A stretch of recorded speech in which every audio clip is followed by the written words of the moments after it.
talk about some typical questions, that is the question from different variants that follow the same time. For example, paper 21 and 22 of CAIE chemistry 5070. There will be some questions that need to be answered in the same way in both of these variants. It means that you just have to learn the logics and tricks to get the correct and perfect answers.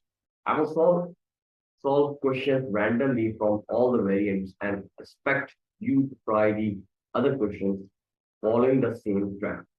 Check out the comments or links to watch full solutions of both variants.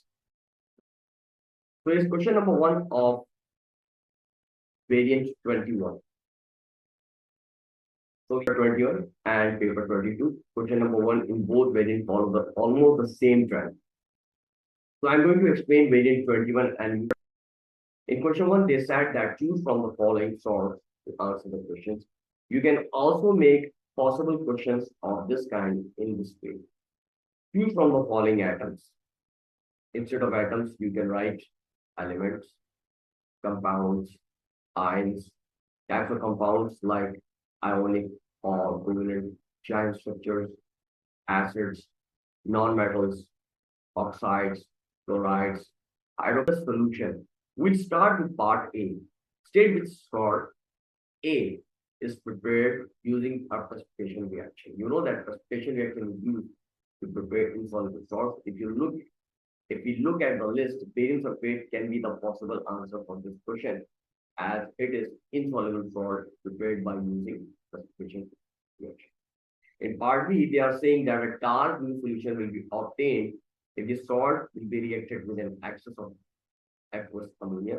This is something which you have to remember. Copper 2 plus salts give blue color in an aqueous solution of ammonia. Therefore, copper 2 sulfate will be the correct answer here. In part C, they are talking about the test and result for the nitrate ions. Again, you have to remember that nitrate ion reacts with warm aqueous sodium hydroxide and aluminum foil to give ammonia gas that turns damp red litmus paper blue. So we will look for the nitrate salt here. Here it must be silver nitrate. In part D, they are asking to pick the reducing agent as it is used to test for an oxidizing agent, and it is potassium iodide in this case. In last part, the salt must contain metal lower in the reactivity series than copper. Therefore, silver nitrate will be the final answer. Welcome to Chain of Qualified Tutors. Unlock your academic potential with expert tutoring, from secondary school to graduation level. Master math, science, English, and more with personalized one-on-one guidance.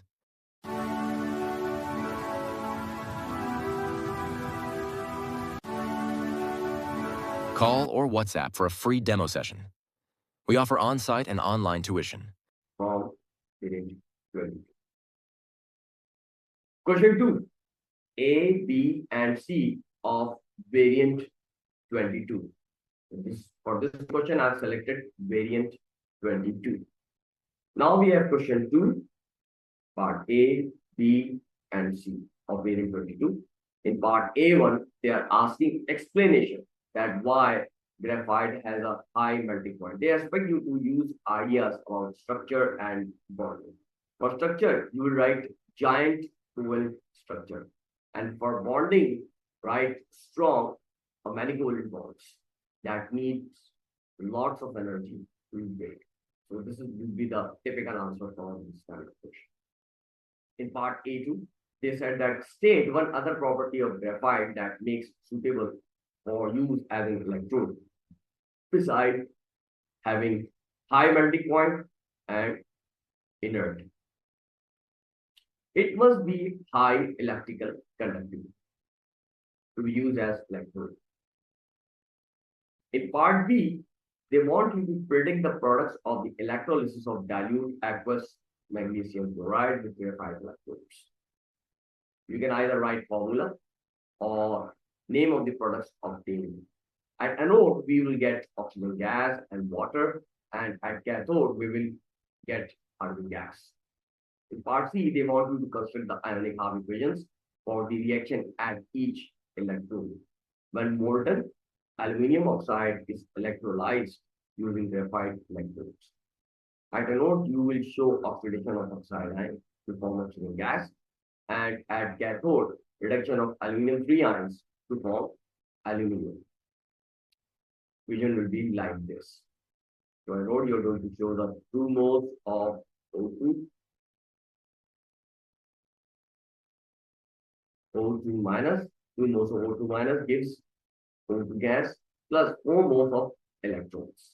Remember, place minus charge on electrons. At cathode, you write aluminum 3 plus gaining 3 moles of electrons. And on the right hand side, that is the product side, you get aluminum AF. Solve question 2, A, B, and C of variant 21 by yourself. Now let's solve question 3 of variant 22 again, but only part B, C, and D. In part A, they gave the table 3.1, which shows some bond energies. You have to use this table and show by calculation that the enthalpy changes of the reaction between ethene and bromine delta H is minus 107 kilojoule per mole. Here's the reaction. We will find the energy associated with bond breaking, and you see here that carbon-carbon double bond and bond between 2 bromine atoms are broken. So you write, select from the table, 610 plus 192. Or you can write 803. Now let's find the energy associated with bond forming. And you can see that 1 carbon-carbon single covalent bond and 2 carbon-bromine bonds are formed. Therefore, 350 plus, you have to multiply 2 by 280, which becomes 560. So you can write 910 for this one. So enthalpy change for this reaction will be is equal to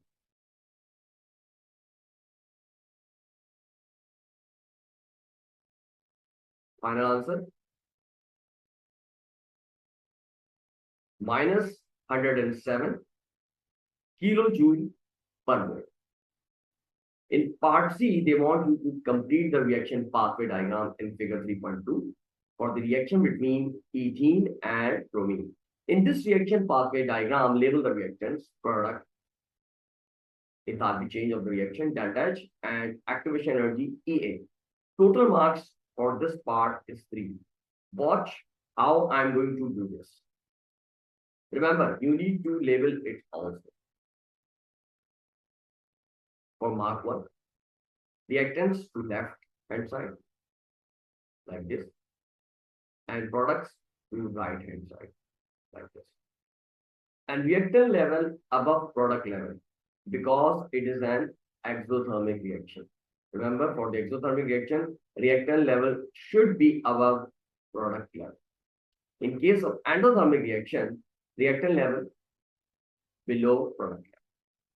Now for mark 2, show enthalpy change between reactants and products in the form of downward arrow and label it as enthalpy change. Remember, you have to show downward arrow, not upward arrow. Downward arrow means arrow going down. Show energy hub between reactants and products, and almost vertical upward arrow from reactant energy level, top of energy hub. Label it as activation energy. This will be the final labeled reaction pathway diagram for the reaction between ethene and bromine.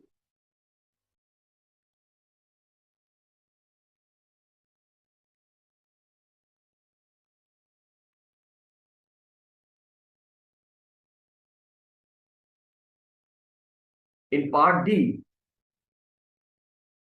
they are asking to draw a dot and cross diagram to show the electronic configuration in a molecule of ethene. Show only the outer shell electrons. Total marks for this question is 2. Use pencil to draw it. Best way to do is to start with the display formula of ethene first. Recall, in display formula, we used to show all bonds between same or different atoms. Remember, there will be one double bond between two carbon atoms as it belongs to homologous series of alkenes. All the other carbon-hydrogen bonds are single. Also remember, carbon is tetravalent, that is, it forms only 4 covalent bonds, neither 3 nor 5. Now show key for the valence electrons of both carbon and hydrogen atoms on right hand side like this.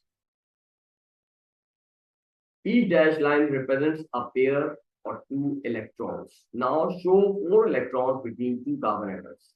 This will gain 1 mark. For a bond between carbon and hydrogen atom, use 1 dot and 1 cross. This will give you full 2 marks. So the final dot and cross diagram will be like this. You will solve question 3, part C, D, and E of variant 20.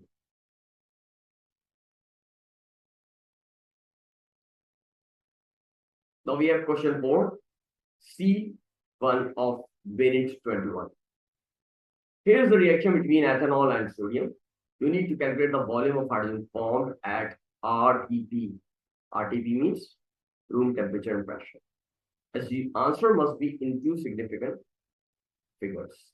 First of all, we need to convert the mass of grams of sodium into moles. So, moles of sodium is equal to 1.35 divided by 23. Or the answer will be 0.0587. This will gain you 1 mark. Then use the relation between reactant sodium and product hydrogen from the reaction equation. And as you can see that 2 moles of sodium give 1 mole of hydrogen gas. Therefore, 0.0587 moles of sodium give X moles of hydrogen gas. So the moles of hydrogen will be 0.0587 divided by 2 or 0.0293. This will also gain you 1. Last but not least, we need to calculate the volume of hydrogen gas in decimeter cube. Simply multiply the moles obtained with 24, as you know that 1 mole of any gas occupies a volume of 24 cube at RTP, that is room temperature and pressure. So the final answer will be 0.70. Try question 4C part 2 of variant 22.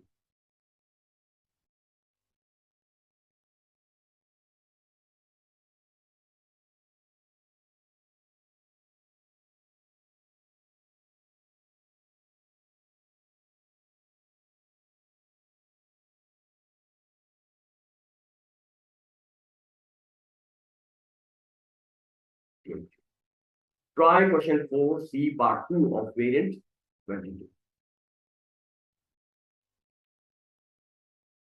Now we have question 5C part 3 of variant 21.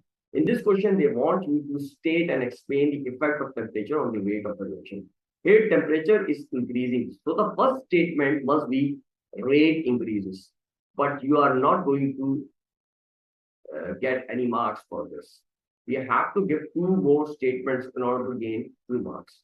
In order to gain 1 mark, you have to mention either movement or energy of the reacting particles.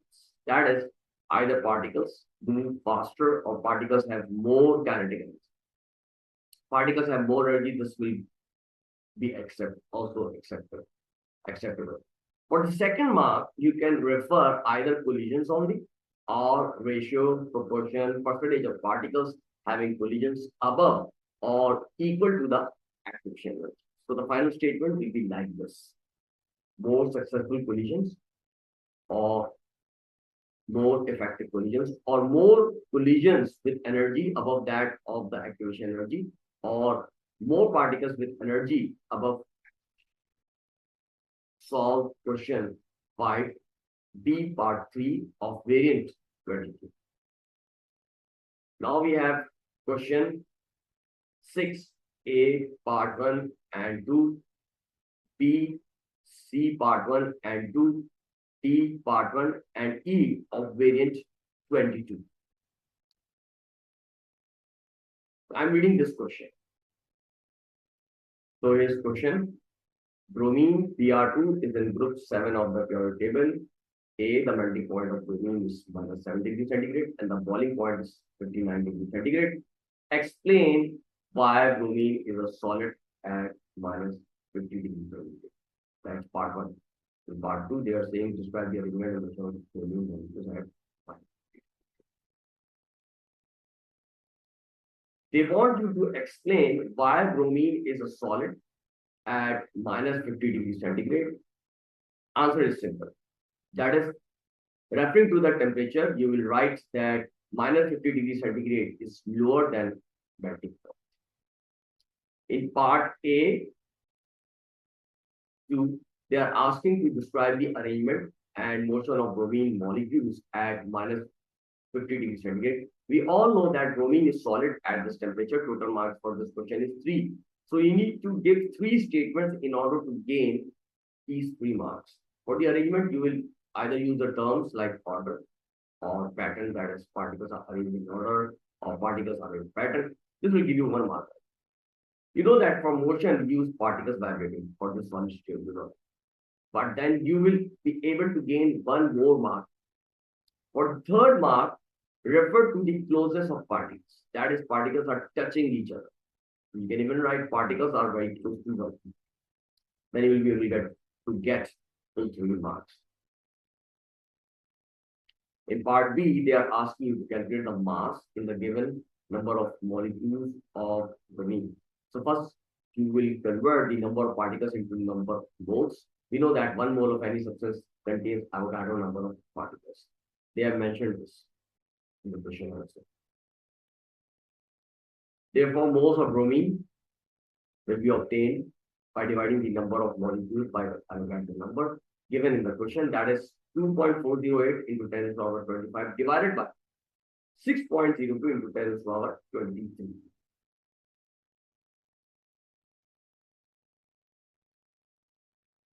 So the final answer will be like this. I used to divide 2.408 by 6.02, and then we know that it's powers. It's dividing. So the powers will be subtracted 10 to the power 25 minus 20. So the final answer will be 40 are the number of moles of bromine liquid. In order to get the mass, we need to multiply 40 by the relative molecular mass of bromine. Relative molecular mass, because bromine acts as Pr2. Nucleon number of bromine is 80. So use 80 multiplied by 20 equal to 160 for relative molecular mass. Therefore, the final answer will be 40 multiplied by 160, and you will be getting 6,400. In part C, the ionic equation is shown for the reaction between bromine and warm concentrated aqueous sodium oxide. In C, part 1, they are asking to state the oxidation number of bromine in Br2 and in Br minus. Br2 does not carry any charge. Therefore, the oxidation number will be 0.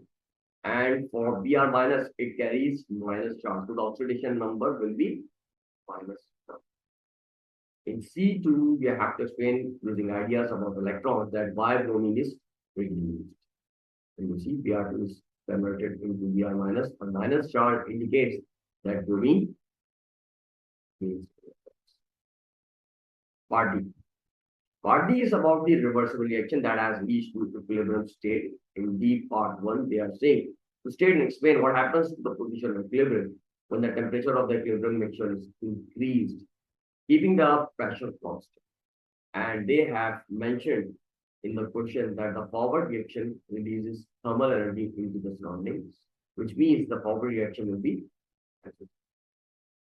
We know that if a forward reaction of a reversible reaction is exothermic, then the backward reaction will be endothermic. So if you will increase the temperature, the position of equilibrium moves to the left-hand side. Or position of equilibrium moves to the reactant's side. For explanation, you can either write because forward reaction is hyperthermic or because backward reaction is. In part E, you need to calculate the empirical formula. Total marks for this part is 3 and marks distribution demands correct percent for bromine, correct number of moles of each phosphorus and bromine, and state empirical formula.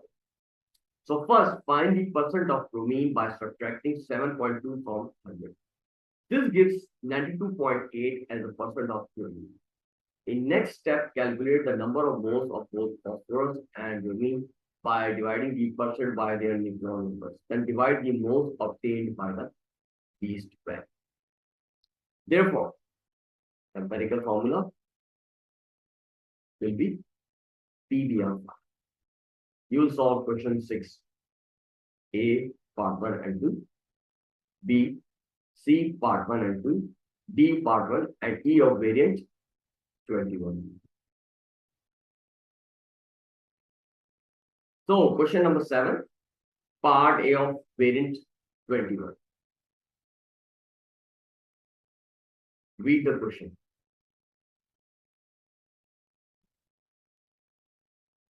Now, they want you to give other reason for why aluminium is used in the manufacture of aircraft.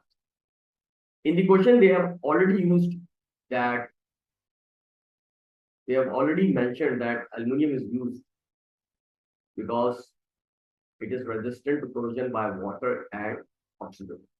Aircraft carry heavy engines and transport goods and people from one place to another place safely. For this, it needs a lot of fuel. But if the aircraft is made of something, a light metal, then it can reduce the fuel cost. And you know that aluminum is a lightweight metal or metal with low density. That's why it's also used in power cables. So here you can either write low density or as strong as steel.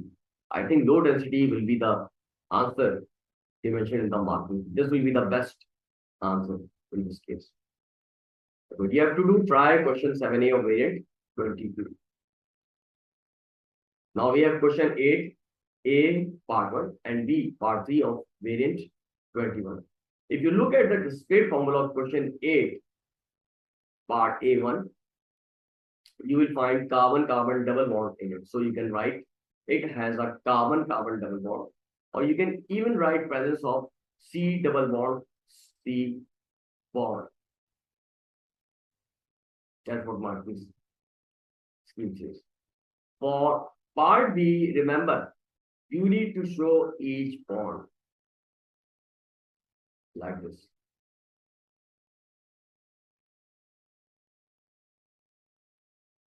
Just remove alkyl group and add O bond H with carbon like this. This will be the final display formula. You will solve question 8, A1 and C2 of variant 22.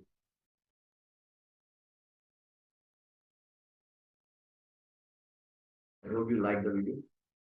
Thanks for watching. Press like and share my videos. For more videos, subscribe to my channel and press the bell icon.